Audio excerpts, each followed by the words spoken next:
Hey there, my name is Bertrhude. And I'm Priscilla, and we would like to take a few minutes to share with you an incredible strategy P4H Global has for change, lasting change in Haiti. So here's the thing, if you're watching this video, we're pretty sure that you donated to charity last year.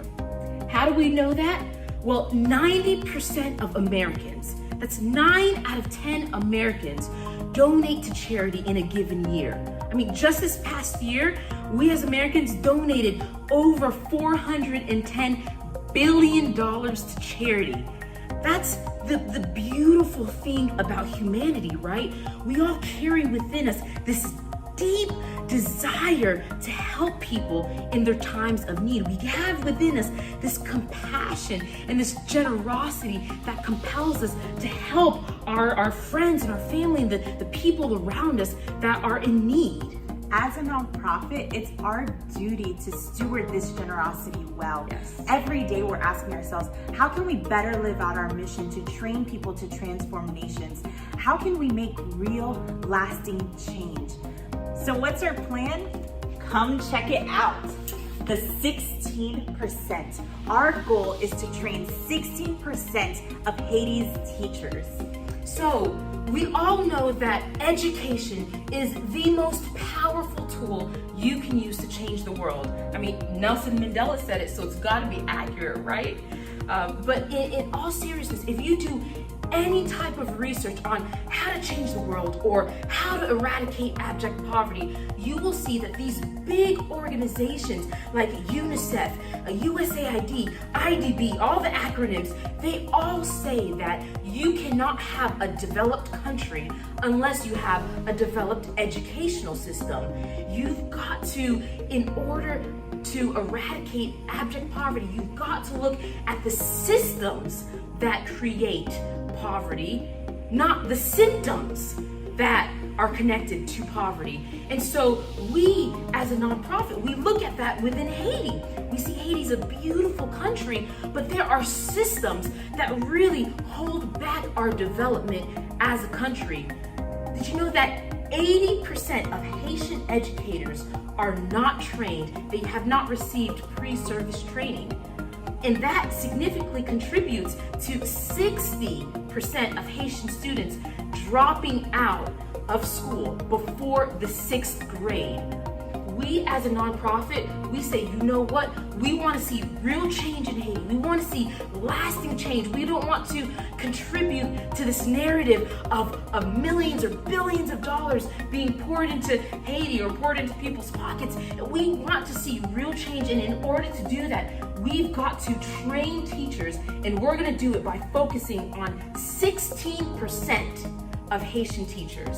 So why 16%? In 1962, Everett Rogers developed a great theory that explains how, why, and at what rate an innovation gets introduced into a population. This innovation could be an idea, technology, a product, how it spreads into a specific population over time.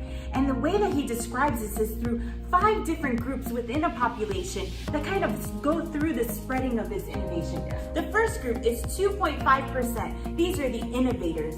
The next group, 13.5%, those are the early adopters who quickly come after the innovators. The next 34% are the early majority, then come the late majority, and the laggards. These are the individuals that up until this point, they still have MySpace, they don't want to transfer over to Instagram. They have taken a really long time to adopt an innovation. But this entire theory, it talks about how at this specific point comes a radical change and a radical shift in the adoption of an innovation. So this point, it's the 16%. Once you've reached 16%, you reach critical mass. You will see widespread adoption of this new idea, technology, or product. We see that Malcolm Gladwell, he refers to this as the tipping point. We see that Jeffrey Moores, he refers to it as crossing the chasm. Once you've reached over to the 16%, it's difficult, but you will see the wide-scale acceptance. Maybe you all know Simon Sinek, who talks about the why and reaching 16% of the population with your why. We as a nonprofit nonprofit, we are wanting to use this theory of change in order to see real lasting impact in Haiti. And so in Haiti, there are 18,000 schools.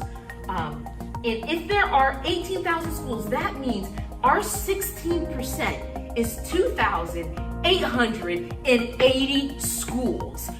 Our vision is to train up teachers within the 2,880 schools. Why? Because we want to reach an entire school. An entire school is a unit, because when you just reach one teacher, you might not change the culture of the school. But if you reach the entire school, you will see a complete culture shift within that school. And so we as a nonprofit are like, man, can you imagine if Haitian schools aren't characterized by rote memorization, or they're not characterized by a teacher-centered classroom, but they're characterized by an active, student-centered, engaging classroom where students are challenged to really think outside of the box and to problem solve and to really address issues using their minds at higher levels of thinking. We are bringing this new idea, this new innovation, which is a student-centered, engaging classroom, into Haitian schools. Can you imagine the complete transformation that will happen when 16% of Haitian schools are really engaged with this effective pedagogy? And my favorite part about all of this is that our P4H Haiti staff are at the forefronts of this movement. We may come alongside and we're helping develop content and helping to coach, but at the end of the day, they are the ones who are impacting other Haitian teachers, and they are the ones who are training them 100% of the time. Y'all, it is happening. Haiti is rising.